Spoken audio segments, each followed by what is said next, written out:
예, 반갑습니다. 네, 뭐 그럴 수 있겠다 생각을 했지만, 역시 생각대로군요. 좀 약간 처음 만나는 우리지만 마음을 좀 열어서 입도 열고 눈도 열고 마음도 열고, 그래서 함께 한 마음으로 기도하는 이 시간이 되었으면 좋겠습니다. 인사부터 우리 나눌까요? 반갑습니다. 예. 저는 연구원로 광주에 오게 되었습니다. 저는 목회하는 곳이 김해인데, 김해에서 광주로 오게 되면서 저희 교회는 한 달에 1년에 한 달을 연구원로 이렇게 쉬게 됩니다. 왜 쉬느냐? 그 이유는 일단 쉬는 동안에 제가 회복이 많이 됩니다. 그 담임 목사가 회복이 되는 것을 교회가 복으로 여겨서 목사님 좀 쉬시고, 또 한 해를 사역했던 것을 한번 점검도 하시고 그 다음 한 해를 준비하는, 그래서 생각을 한번 하나님 앞에 모으는 그런 시간을 가지는 것이 좋겠습니다. 이것이 10여 년 넘게 진행되고 있습니다. 왜 이게 필요하냐? 저는 이렇게 말씀드리고 싶습니다. 떠나야 비로소 보인다. 저는 이렇게 말씀드리는 이유는, 보니까 우리 조 목사님 아직 안 하시는 것 같은데, 교회가 목사님을 위해서 쉼의 시간을 좀 많이 허용해 주시면 좋지 않을까 싶습니다. 이게 제가 프리젠터가 없어가지고 되는데 뭐 상황이 어찌 되는지 모르겠습니다만, 다시 한번 말씀을 드립니다. 떠나야 비로소 보입니다. 내가 어떻게 목회하고 있지? 우리 교회가 어떻지? 라고 하는 것이 보이거든요. 그래서 광주로 오게 되었는데, 와서 또 설교하게 됩니다. 부탁을 받으면서 무엇을 설교할까 그러다가 오늘 이 본문을 생각하게 되었습니다. 이 손님 같은 제가 양림교회에 복이 있기를 바라는 마음에서 본문을 선택한 것입니다. 이 본문 잘 아시죠? 이 본문을 우리는 축도 본문이라고 부릅니다. 뭐라고 부른다고요? 축도 본문이라고 부릅니다. 축도의 뜻이 뭡니까? 축도의 뜻이, 그렇습니다. 말을 하면 한국 교회가 아닙니다. 원래 한자대로 하자면 빌축입니다. 그리고 기도할 때 도니까 비는 기도. 그런데 무엇이 빠졌냐 하면 무엇을 비는지가 빠졌습니다. 무엇을 비는 것이냐면 복 있기를. 그래서 복을 비는 기도라는 의미로 축도라고 이름을 붙이는 것이지. 이 축도라고 하는 이 본문이 우리가 읽었던, 함께 나누었던 고린도후서 13장 13절 말씀입니다. 그 축도 본문이 고린도후서 13장 13절만 있느냐? 그렇지 않습니다. 구약에 민수기라고 하는 성경이 있는데요, 민수기 성경 6장 24절부터 26절에는 제사장의 축도라는 것이 있습니다. 이것도 마찬가지로 축도 본문입니다. 그러니까 어떤 목사님이 오셔서 축도하시겠습니다 이렇게 할 때 이 본문을 읽는 것이 고린도후서 13장 13절을 읽는 것과 똑같은 의미를 가지고 있습니다. 한번 복의 말씀이니까, 하나님께서 우리에게 주시는 복의 말씀이 되니까 함께 복을 사모하는 마음으로 이 본문도 읽었으면 좋겠습니다. 시작. 여호와는 내게 복을 주시고 너를 지키시기를 원하며, 여호와는 그 얼굴을 내게로 비추사 은혜 베푸시기를 원하며, 여호와는 그 얼굴을 내게로 향하여 드사 평강 주시기를 원하노라 할지니라. 아멘. 그렇게 하면은 아멘 해야 되는 거예요. 왜냐하면 이게 복의 말씀이라니까요. 그래서 구약에 있는 대표적인 축도 말씀은 민수기 6장 말씀이고, 신약에 있는 축도의 대표적인 본문은 우리가 이 밤에 나누고 있는 고린도후서 13장 13절 말씀입니다. 이것을 예배가 끝날 때 목사님들이 두 손 들고 선포하는 것이지요. 그러면 우리가 뭐라고 얘기하면, 축도하신다, 복을 우리에게 선포하신다, 이렇게 생각하는 거 아닙니까? 여기서 우리가 중요한 몇 가지를 생각하고자 합니다. 중요한 몇 가지가 무엇이냐면 딱 두 가지인데요, 첫 번째는 여기에서 하나님이 복을 주실 때 예수 그리스도께서 주시는 은덩어리와 성부 하나님이 주시는 다이아몬드와 이렇게 안 하고, 주 예수 그리스도의 은혜와 하나님의 사랑과 성령의 교통하심, 이렇게 복의 내용을 설명하고 있습니다. 한마디로 줄이면 하나님이 복이다라고 하는 것입니다. 뭐라고요? 하나님이 복이다. 하나님께서 우리의 복이 되신다. 하나님이 복의 근원이 되신다라고 하는 것을 축도에 담았습니다. 그러면서 여러분, 예배가 끝날 때마다 잊지 맙시다. 우리가 꼭 받아야 될 복이 무엇이냐면 하나님을 받는 일, 하나님이 내 편이 되시는 일, 내가 하나님 안에 들어가는 그것이야말로 진짜 복입니다. 이 사실을 축도를 통해 매번 선포하는 것입니다. 또 하나 배우는 것이 있습니다. 축도 본문을 통해서 우리가 뭘 배우느냐면 삼위일체 신앙을 배웁니다. 성부 하나님, 성자 하나님, 성령 하나님이 계신다. 그런데 성부, 성자, 성령께서 우리에게 주시는 이 놀라운 사역을 통해 우리가 구원받는다라고 하는 것을 배움으로 이 축도를 통해 두 가지 배우는 것입니다. 하나님이 복이시다. 우리 하나님은 삼일째 하나님이시다. 이 놀라운 복이 양림교회 있기를 소원합니다. 예, 이 사실을 우리가 어떻게 기억해야 되느냐는 게 중요한 거예요. 이렇게 이야기해도 무슨 말인지를 모르는 분이 꼭 계시거든요. 예를 하나 들어보겠습니다. 어떤 노부부가 계셨습니다. 그런데 자녀가 없었어요. 자녀가 없었는데 아름답게 살던 이 노부부가 이제 마지막 노년을 좀 경치가 멋진 곳에서 보내자 하는 마음으로 시골로 들어갔습니다. 시골로 들어가서 그곳에 있는 시골 사람들하고 지내는데 지금까지는 우리 둘이가 서로 챙기고 살면 되지 하고 살았는데 막상 연세가 많이 드시니까 그게 생각대로 쉽지 않더라는 겁니다. 두 사람이 아무리 뜻을 합쳐도 몸이 연로해지니까 도움을 받아야 될 부분이 생기더라는 것이지. 병원을 가려고 해도 한쪽이 아픈데 다른 한쪽이 챙겨서 가려고 하니까 몸이 약해서 챙겨줄 수가 없는 거예요. 아이고 영감 병원 갑시다 이러는데 나도 늙어서 힘이 없는데 이미 아픈 사람을 어떻게 도와줄 수 있겠어요? 그래서 생각보다도 나이가 들면 들수록 도움이 간절하더라는 것입니다. 그런데 옆집에 젊은 부부가 그때마다 와서 도와주는 거예요. 그때마다 도와주면서 뭐라고 얘기하느냐면 어르신 제가 아버지처럼 모실게요. 어머니 제가 이제부터 어머니로 생각하고 모실게요. 저희 부부가 다 조실부모해서 부모님 정을 모르고 살았는데 옆에 계신 분 보니까 꼭 부모님 같아서 이제부터 저희들이 모실게요. 그렇게 하는 거예요. 그러다가 할아버지가 먼저 돌아가셨습니다. 그 할머니가 혼자 남게 되었는데 할머니 몸도 너무 안 좋으니까 안 되겠다 생각을 하고 요양병원을 가기로 결정을 했습니다. 요양병원으로 가는 날 지금까지 도와주었던 이 젊은 부부를 불러들이고 이야기를 하는 거예요. 김서방 지금까지 우리 부부를 살펴줘서 고맙고 이제는 더 이상 안 되겠다. 이제는 두 사람이 아무리 도와준다고 해도 이 병도 생기고 몸도 안 좋고 하니 요양병원에 가서 마지막 생애를 보내야겠는데 그동안 너무 고마워서 내가 부탁 하나를 들어주려고 한다. 우리 영감이 타던 차가 있다. 그 차를 원하면 차를 줄게. 우리가 살던 집이 있다. 이 집을 원하면 집을 줄게. 그런데 이 부부가 뭐라고 얘기하느냐면 어머니 아닙니다. 지금까지 아버지로 알고 어머니로 알고 모시고 살아왔는데 그걸 갖다가 왜 차로 집으로 그렇게 계산하려고 하십니까? 섭섭합니다. 어머니 요양병원 가셔도 제가 여전히 어머니로 알고 모시겠습니다. 그러더라는 거예요. 요양병원 가셨는데 그 다음 해에 이 어머니께서도 돌아가셨습니다. 장례를 치르는데 꼭 자기 아버지 어머니 장례 치르듯이 이 부부가 장례를 치르는 중에 변호사가 왔습니다. 변호사가 와서 뭐라고 얘기하느냐면 이제부터 돌아가신 어머니의 유언을 공개하겠습니다. 그러면서 그 유언이 공개되는데 널금하게 얻은 내 아들에게 내 모든 재산, 내 모든 것 다 남겨준다. 그러더라는 것입니다.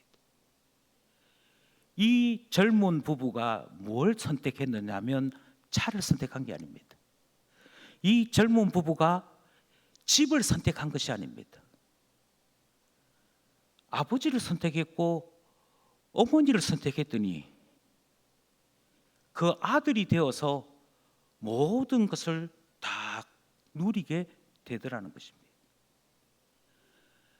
하나님을 아는 일이 그와 같습니다. 참 놀랍게도 하나님이 복입니다, 이 이야기를 이렇게 강조하는데도 기도만 하면 말이 달라집니다. 기도만 하면 지금까지 배웠던 것을 자꾸 잊어먹습니다. 잊어먹고는 뭐라고 우리 자꾸 기도하느냐면, 하나님 저한테 돈을 조금만 보태주시면 제가 사업 잘할 수 있는데 돈 좀 주십시오. 제가 돈이 지금 필요합니다. 자금이 필요합니다. 이렇게 기도하는 거예요. 뭐라고 기도하느냐면, 하나님 제가 몸이 조금 안 좋은데 저한테 건강을 주시면, 제가 건강을 주시면 열심히 살아볼게요. 교회를 위해서 봉사도 좀 할게요. 그렇게 기도하더라는 것입니다. 많은 기도를 하는데 정작 복의 근원이 무엇인지를 놓치고 기도합니다. 진짜 붙잡아야 될 것은 무엇인지를 놓치고 기도하더라는 것입니다. 우리가 복이라고 하는 것을 예배 끝날 때마다 선언받습니다. 축도라고 하는 명칭보다도 강복선언이라고 요즘은 그렇게 부릅니다. 바로 다르게 말씀드리면 진짜 복을 받읍시다. 복이 무엇인지 여러분 예배를 드렸으니 예배를 드린 여러분마다 이 복을 받아서 세상으로 나가십시다. 그러면서 강복 선언할 때 뭐라고 선언하느냐면, 예수님이 복이고 하나님 아버지가 복이고 성령님이 복이다 해놓고는 기도할 때 하나님 알기 원합니다. 하나님 안에 내가 들어가기를 원합니다. 하나님 사랑하기를 원합니다. 하나님은 내 아버지십니다. 이렇게 기도하지 않고, 하나님 저한테 돈 좀 줄 수 있겠습니까? 이렇게 하더라는 것입니다. 이 밤에 제가 함께 이 말씀을 나누면서 다시금 강조합니다. 하나님이 복이신 줄 믿으시기 바랍니다. 하나님이 내 아버지 되실 때, 내가 하나님의 아들 될 때, 내가 하나님의 딸이 될 때, 하나님께서 나를 위하여 대신 싸우시고 하나님께서 나와 함께 하심으로 우리 가운데 형통함과 복이 있는 줄 믿으시기 바랍니다. 이것이 우리가 지금 나누고 있는 축도 본문이 가르치는 교훈입니다. 여기서 한 가지 제가 고백을 하나 하려고 합니다. 목사인데요, 성경이 안 믿어질 때가 있습니다. 강사가 믿어지든 안 믿어지든 남의 교회 목사인데 뭔 상관이 있겠습니까만은, 목사임에도 불구하고 제가 성경 본문 가운데 안 믿어지는 것이 있어. 그게 오늘 본문이에요. 오늘 본문이 고린도후서 13장 13절이잖아요. 그렇죠? 대답 안 하기로 결심하신 거죠? 오늘 본문이 고린도후서 13장 13절 맞죠? 예, 하나님이 복이시라는 말씀이라고 했죠? 그런데 뭐라고 되어 있냐면, 고린도후서 13장 13절에 복을 이렇게 설명합니다. 주 예수 그리스도가 우리에게 주시는 은혜가 복입니다. 아멘. 우리 하나님 아버지의 사랑이 복입니다. 아멘. 성령의 교통하심이 복입니다. 아멘. 그래서 예수 그리스도의 은혜와 하나님의 사랑과 성령의 교통하심이 너희 무리 가운데 있을지어다. 이게 축도 본문이라니까요. 근데 뭐가 안 믿어졌냐면, 제가 안 믿어지는 게 하나님의 사랑이라는 말이 잘 안 믿겨졌습니다. 제가 한번 물어볼게요. 어머니의 사랑이라는 말이 와닿습니까? 아버지의 사랑이라는 말이 와닿습니까? 왜요?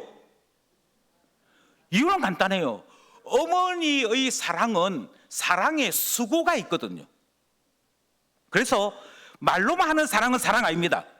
그렇죠? 예, 고개 끄덕거리면 이게 영상에 들어오질 않습니다. 이거 어차피 영상 남는데 진심으로 고개 끄덕거리는 건 아무 소용없고, 대답을 하셔야 돼요. 대답을. 예, 사랑에는 뭐가 필요하다고요? 수고. 사랑에 수고가 있을 때, 저 사람이 나를 사랑하는 것보다 이게 느껴지잖아요. 그래서 어머니를 생각하면, 어머니는 밥도 해주시지, 빨래도 해주시지, 우리가 아플 때는 옆에 와서 눈물도 흘려주시지 이러잖아요. 아버지는 길 가다 넘어졌어요. 지금은 아버지들은 그렇지 않지만 저희 때 아버지는 일나라 뭐하노? 이게 대부분의 아버지들이었어요. 그래서 아버지의 사랑은 투박해요. 아버지들은 아침에 일찍 나가서 밤늦게 들어오셨지, 아이고 코 닦아주고 얼굴 씻겨주면서 이거 그래 이렇게 한 적이 없어요. 그러니까는 사랑 이야기하면 엄마가 떠오르냐 아빠가 떠오르냐, 누가 떠오른다고요? 엄마가 떠올라요. 똑같이 사랑을 예수님께 붙여야 될까 하나님 아버지께 붙여야 될까 생각을 해보면 누구한테 붙이는 게 더 자연스러운 거니까 예수님께 붙이는 게 더 자연스러워요. 왜냐하면 예수님께서 우리에게 행하신 사랑의 수고가 있거든요. 그렇죠? 제일 먼저 영광스러운 하늘 보좌를 우리 위해서 버려두고 오셨어요. 좋은데 계신 예수님이 우리 위해서 그 좋은 거 버려두고 내려오셨다는 거예요. 이걸 성육신이라고 그래요. 우리 위에 오셨다라고 얘기해요. 그게 성탄절의 출발 아닙니까? 오셨어요. 오셔서 우리 가운데 왕으로 계신 게 아니고 우리하고 똑같이 오셨어요. 우리하고 똑같이 오셔서 배고픔을 하셨고 눈물 흘리셨고 피곤함을 하셨고 수고로움을 하셨습니다. 사랑의 수고를 누가 하셨냐면 예수님 하셨어요. 그러면 주 예수 그리스도의 사랑과 이래야 될 텐데 예수 그리스도의 은혜라고 하니까 제가 안 믿겨지는 거예요. 어디 예수님이 그것만 하셨습니까?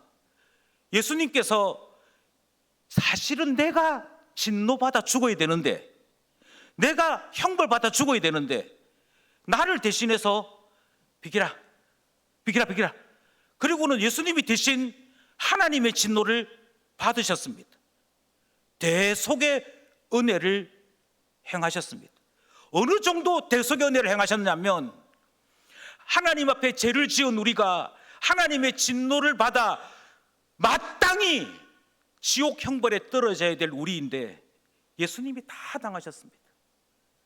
당하시고 당하시는데 얼마만큼 당하셨냐면 나의 하나님 어찌하여 나를 버리십니까? 하나님께로부터 버림받는 일까지 대신 당하셨습니다. 아무 죄 없으신데 나를 위해 죽으시기까지 하셨습니다. 사랑이 수고가 필요하다라고 한다면 당연히 예수님이죠. 그래서 저는 고린도후서 13장 13절이 읽을 때마다 불편한 거예요. 이게 아닌데 성부 하나님 뭐 하셨지? 성부 하나님 하신 일이 예수님 보고 내려가라, 내려가면 아마 죽을 거야, 그거밖에 안 하신 게 없는데 왜 성경은 예수 그리스도의 은혜와 하나님의 사랑이라고 할까? 안 믿겨졌습니다. 느껴지지가 않았습니다. 근데 느껴지지 않았다는 말을 제가 다르게 얘기하면 목사로 사는데 목사로 살지만 그 사랑이 무엇인지는 모르고 목회를 했던 것 같습니다. 하나님께서 가정마다 자녀를 주시잖아요. 자녀를 왜 주시느냐 하면 하나님을 체험할 수 있기 때문입니다. 결코 교만하지 못하도록 겸손하도록 만드신 것 때문입니다. 제가 결혼을 했으니까 당연히 저에게 아들이 있겠죠. 아들만 둘 있습니다. 어느 날 갑자기 나타난 목사 집에 아가 둘이든 셋이든 뭔 상관이 있겠습니까만은, 어쨌든 저는 아들이 둘 있습니다. 몇 명 있다고요? 둘 있습니다. 그 중에 이제 첫째 아들 이야기를 하려고 해요. 조금 이야기가 길 수 있는데 정신 바짝 차리고 들으셔야 됩니다. 제가요 좀 특수한 사람입니다. 얼마만큼 특수한 사람이냐면 마취가 안 되는 체질을 가지고 있습니다. 제가 마취가 안 된다는 걸 언제 알았냐면, 한 번은 제가 편도가 워낙 커서 편도 제거 수술을 받으러 갔거든요. 그 편도 제거 수술을 받으러 가면 꼭 치과에서 치료받듯이 입을 이렇게 닫지 못하도록 뭐 하나 끼워요. 그리고 목 안으로 주사를 찌릅니다. 마취 주사. 그게 이제 바늘이 길게 돼 있는 주사가 있습니다. 그러면서 뭐라고 이제 하느냐면 의사 선생님이 환자분은 딴 사람보다 뚱뚱하니까 다른 사람은 3대 낳는데 환자분은 5대 낳아야겠다는 거예요. 그럼 말은 맞는 것 같은데 들으면 왠지 기분 나쁜 말 있잖아요. 어쨌든 5대를 맞았어요. 꾹꾹 찌르는 거 5대를 맞고 이제 벌리고 있으니까 한 5분쯤 뒤에 시작한다는 거예요. 그렇구나. 그래서 입 딱 벌리고 5분이 지났는데 메스를 들고 오는 거예요. 칼을 들고 와가지고 자 이제 시작합니다 이렇게 하고는 입 안으로 쿡 찔러요. 입은 못 다무는데 아픈 건 아픈 거잖아요. 아야 이러니까 환자분 아파요 이러는 거예요. 예, 아이고 덩치가 커서 더 넣어야, 주사 더 놔야 되는가 보다 이렇게 하고는 5대를 더 놓는 거예요. 그러면 다른 사람보다도 양이 배 이상이 들어간 거예요. 그리고 5분 뒤에 다시 합시다 이러는데 5분 뒤에 자 이제 시작합니다 하고는 그냥 푹 찔러버리는 거예요. 근데 또 아파요. 아야 이러니까 진짜 아파요 이러면서 왜 메스 끝 있잖아요, 그 칼 끝 그거 가지고 쿡쿡 찔러요. 아픕니다. 아야 이러니까 아이고 환자분은 마취가 안 되는 정말 희한한 체질입니다. 딴 데 혹시 수술 받을 일이 있거든 꼭 이야기하십시오. 마취가 안 되니 마취가 되는, 그러니까 환자분에게 맞는 마취제를 찾든지 아니면 생살 찢어야 됩니다. 그리고 생살 찢었어요. 여러분 생살 찢는 거 뭔지 잘 모르시죠? 이야, 정말 피가 안으로 들어오는데 이 피를 마시는 이 기분은 뭘로 설명이 못. 그래서 수술했어요. 그리고 뭐라고 얘기하느냐 하면 맨 마지막에 레이저로 찢어야 된대. 오징어 타는 그 냄새, 뜨거운 열기가 막 느껴지는데 방법이 없어요. 마취가 안 되니까. 그거 다 했는데 그 다음 하는 얘기가 뭐라 하냐면 이 상태로 5분만 더 있자는 거예요. 왜요? 이렇게 물으니까 간혹 다 봉해지지 않아서 이게 다시 피가 나서 터지는 경우가 있다는 거예요. 제가 거기에 해당됐습니다. 그러니까 뭐라고 얘기하냐면 다시 잽시다. 혈관 다시 찢어야 됩니다. 그렇게 하면서 알게 된 게 뭘 알게 됐냐면 저는 마취가 안 되는 체질이라 하는 것을 그때 알게 되었습니다. 참 희한하죠. 그러면서 의사 선생님이 신신당부하는 거예요. 환자분 수술 받을 일 없어야 합니다. 다치거나 뭐 이렇게 하는 거 찢어지거나 하면 안 됩니다. 환자분은 만약 수술한다면 뭐 해야 된다고요? 예, 마취가 안 되니까 생살 집어야 됩니다. 그게 저예요. 얼마나 특이한 사람인지 아시겠죠? 얼마만큼 이런 사람이 있습니까? 물으니까 100만 명에 1명 있을까 말까라더라고요. 여러분은 이 밤에 정말 놀라운 사람을 보고 계신 겁니다. 그런데 결혼을 했으니까 제 아내가 있을 텐데 제 아내도 저만큼 특별한 그런 분입니다. 새 쌍둥이에요. 그러니까 안 놀랄지 이제 마음에 뭘 해도 뭐 말을 해도 안 놀려. 새 쌍둥이입니다. 제 아내가 1966년에 새 쌍둥이가 태어났는데 그때 이게 얼마나 놀라운 일이었던지 신문에 나요. 신문에 나고 미군 부대에서 아이고 한국에서 새 쌍둥이가 태어났다고 기저귀하고 분유하고 이거를 미군을 통해서 보내주기까지 했어요. 그만큼 놀라운 인물입니다. 그런데 한 명이 엄마 뱃속에서 가져야 될 양분을, 그 영양을 3명의 아이가 나누다 보니까 이게 세 아이가 다 이렇게 충만하게 태어나지는 못하는 거예요. 제 아내는 맨 처음 태어났는데 셋 중에 처음으로 태어났는데 안검하수로 태어났어요. 안검하수가 뭐냐면 눈을 올렸다 내렸다 하는 요 근육을 안검이라 그래요. 요게 처지는 거예요. 하수가 되는 거예요. 그러니까는 자기는 눈 다 떴는데 눈 떠라 자다가 이제 일났는가 보네 맨날 이 소리 듣는 거예요. 그게 싫어서 자기가 월급을 받아서 모아서 안검하수 수술을 제일 처음 받을 정도로 마음에 이게 늘 짐이었어요. 사람들 만날 때마다 자나 이제 일 났나 뭐 이러니까 이게 얼마만큼 마음의 짐이 되었던지 아이가 태어날 때 저보고 뭐라고 얘기하느냐면 여보 우리 애 봤어요? 눈은 어떻던가요? 이게 첫 질문이었어요. 그만큼 자기 마음에는 이 앙금하수라고 하는 게 큰 상처였던 것 같아요. 그래서 제가 이렇게 뭐 염려하고 하면은 남편이 위로를 해줘야 될 텐데 이 참 무심한 남편이 뭐라고 얘기했냐면 자기는 정말 그 어떨까 하는 불안감에서 물어보는 건데 이제껏 태어난 아가 눈 뜨고 웃냐면서 가가 눈 꼭 감고 엉냥 우는데 앙금하수인지 아닌지 너가 어떻게 하냐고. 그게 저였습니다. 그런데 참 이상하지요.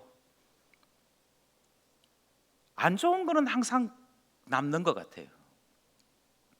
아이가 조금 자라고 난 다음에 소아과를 갔더니 소아과 의사 선생님 하시는 말씀이 이 아이도 앙금하수입니다.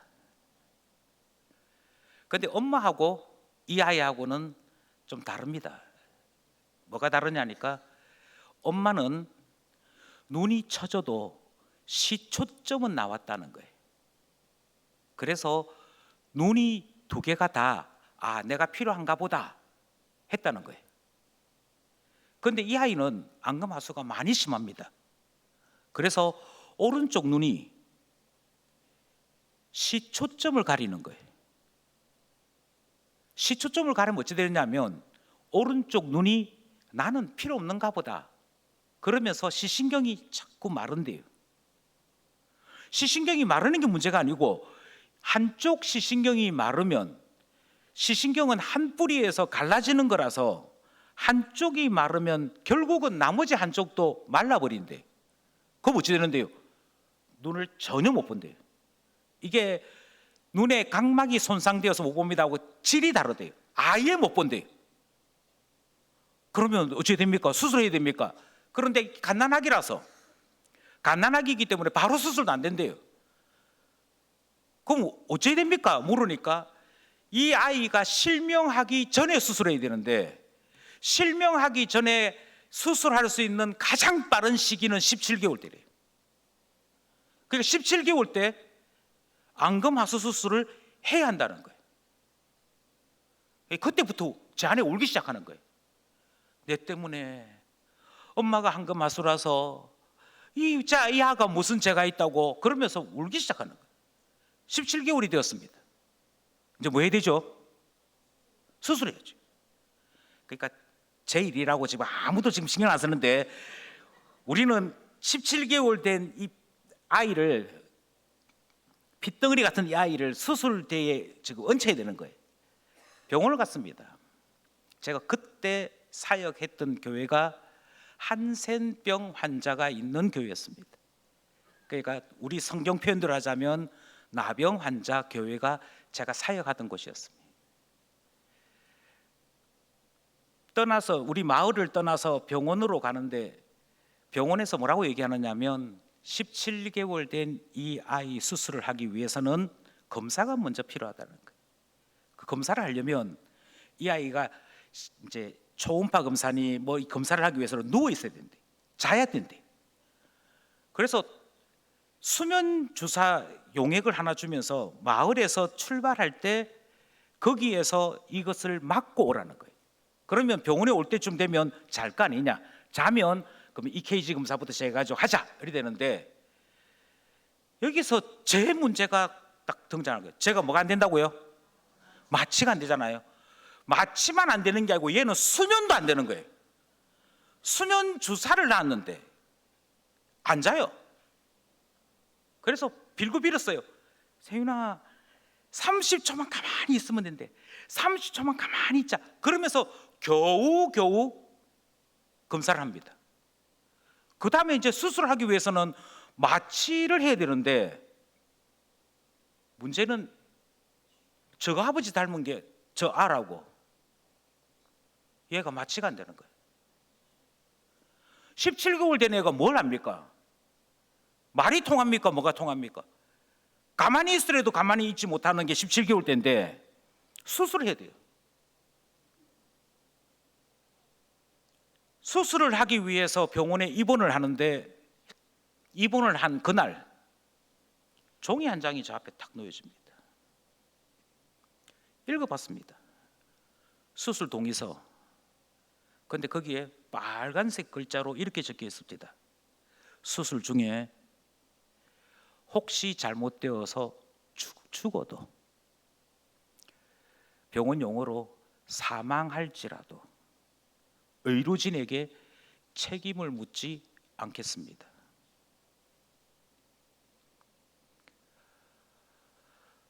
그 종이에 보호자기 때문에 사인하라 그러는데요, 제 마음에는 우리 애 내가 죽이고 있는 건 아닌가, 이 생각이 제일 먼저 듭니다. 이제 내일 아침이면 수술을 하는데 밤에 의사가 와서 뭐라고 얘기하는 거 하니까 저 이 수술 안 하면 안 되겠느냐 이렇게 물어요. 의사가 왜요? 물으니까 안검하수 수술에는 부작용이 있는데 이 부작용 이름이 악성고열증이라는 부작용이 있다는 거예요. 수술 끝나고 난 다음에 갑자기 체온이 쫙 오르면서 죽어버린대요. 그런데 일주일 전에 이 안검하수 수술을 받았던 27살 청년이 죽었다는 거예요.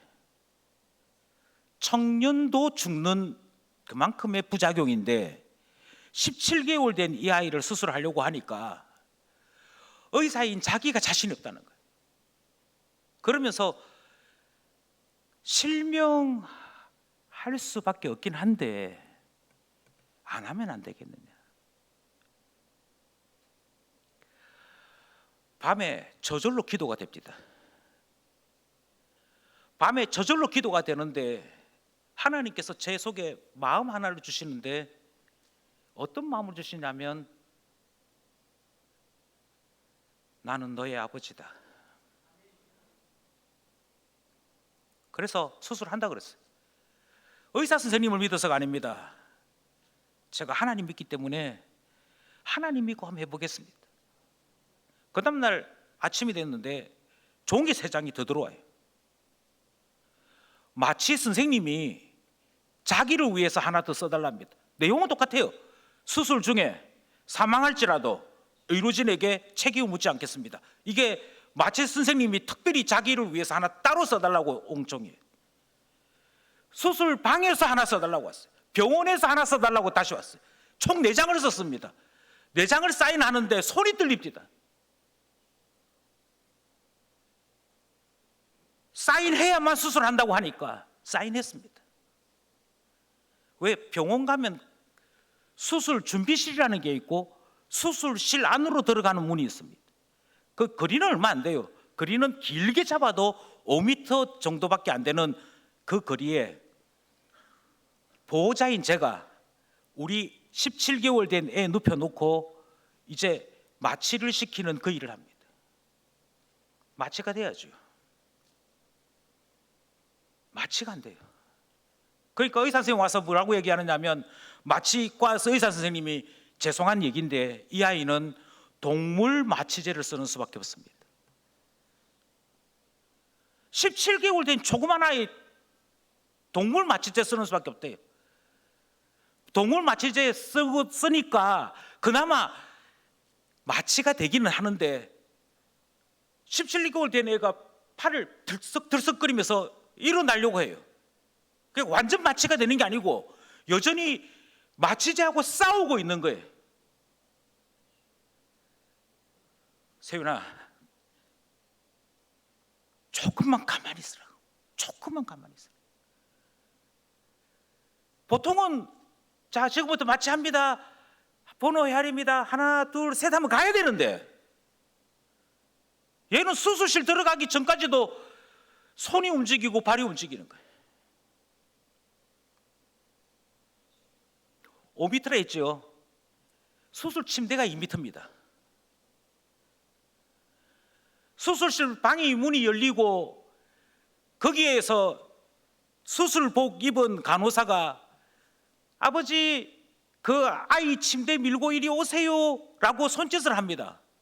그러면 그 수술 방안까지 제가 밀어주면 됩니다. 그게 준비실에서 수술방까지 하는 제 일입니다. 5m밖에 안 된다니까요. 이미 침대가 2m예요. 3m만 밀면 돼요. 근데 그 3m를요 300m 미는 것보다도 더 오래 걸립니다.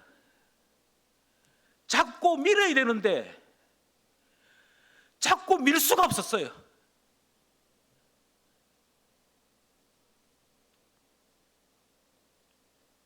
조금만 더 가면 수술방 안으로 들어가는데 저절로 기도가 됩니다. 저절로. 제가 뭐라고 기도인 줄 아십니까? 하나님, 이 아이 엄마가 앙금하수여서 이 아이가 앙금하수됐고, 이 아이 아빠가 마취가 안 돼서 지금 가뜩이나 마취 때문에 있는 악성 고열 이거 염려해야 될 판에 지금 마치 죽음 가운데 집어넣는 것 같아서 저 못하겠습니다. 제가 대신하면 안 될까요? 제가 이 수술 침대에 제가 눕고 우리 애는 그냥 수술 안 하면 안 될까요? 밀면 되는데 밀지를 못했습니다. 그냥 밀다가 그 자리에서 무릎 꿇고 하나님, 하나님 그거밖에 못했습니다. 그때 제 마음속에 하나를 깨달았습니다.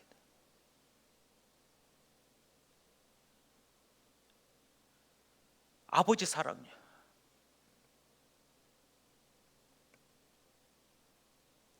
왜 하나님 사랑이라고 이야기하는지 그제 깨달았습니다. 내가 수술방 들어가는 일은 얼마든지 할 수 있습니다. 아들을 세상에 보내는 거 그거 정말 힘든 일입니다. 그래서 우리가 성경에서 배우는 게 있지 않습니까? 하나님이 이처럼 우리를 사랑하셨대요. 하나님이 우리를 이처럼 사랑하셨대요. 그 사랑을 뭐라고 표현하냐면 그 아들을, 독생자를 우리 위에 보내셨다. 그제서야 알게 됐습니다. 그제서야 고린도후서 13장 13절에서 왜 하나님의 사랑이라고 이야기하는지를 알게 되었습니다. 우리 아이가 수술 받고 멀쩡하게 나오는데요, 우리 애 붙잡고 제가 하나님 감사합니다. 하나님이 얼마만큼 사랑하시는지를 제가 알게 되었습니다. 하나님이 얼마만큼 나를, 우리 아이를 사랑하시는지 알게 되었습니다. 그리고 퇴원하는 그날 울면서 퇴원했습니다. 저는 오늘 이 밤에 두 가지를 말씀드리고 있습니다. 하나님이 복입니다. 그 하나님을 아는 것이 영생이고, 예수 그리스도를 보내신 하나님의 그 마음을 내 마음속에 채우게 될 때 구원받는 하나님 자녀들의 놀라운 역사가 나타나는 줄 믿으시기 바랍니다. 또 중요한 거 다시 말씀드립니다. 하나님이 우리를 사랑하시는 것 너무도 분명합니다. 그 아들을 주시기까지 사랑하시는데 도대체 하나님 앞에 구하지 못할 것이 무엇이 있단 말입니까? 아들을 주시는 하나님이, 하나님, 제가 이제는 하나님의 참 자녀가 되어서 하나님의 나라를 온전히 누리고 예수 이름으로 살아가는 사람 되고 싶습니다. 그렇게 이야기할 때, 그렇게 기도할 때 하나님께서 좀 아까운데 하시겠냐고요. 제가 제 아들 수술실 들어갈 때 확실하게 배웠습니다. 하나님이 엘리 엘리 라마 사박다니 하실 때 하늘이 어두워졌다고 그래요. 하늘이 어두워졌습니다.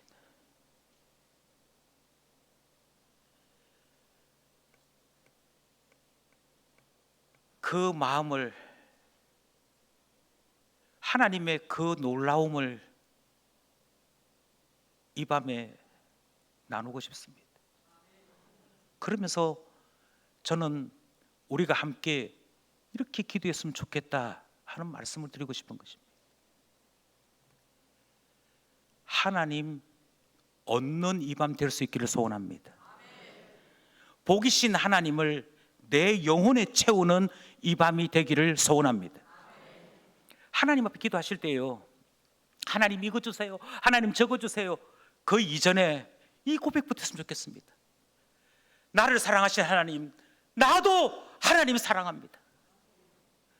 내 아버지이신 하나님, 내가 하나님의 자녀인 것을 믿습니다. 확신합니다.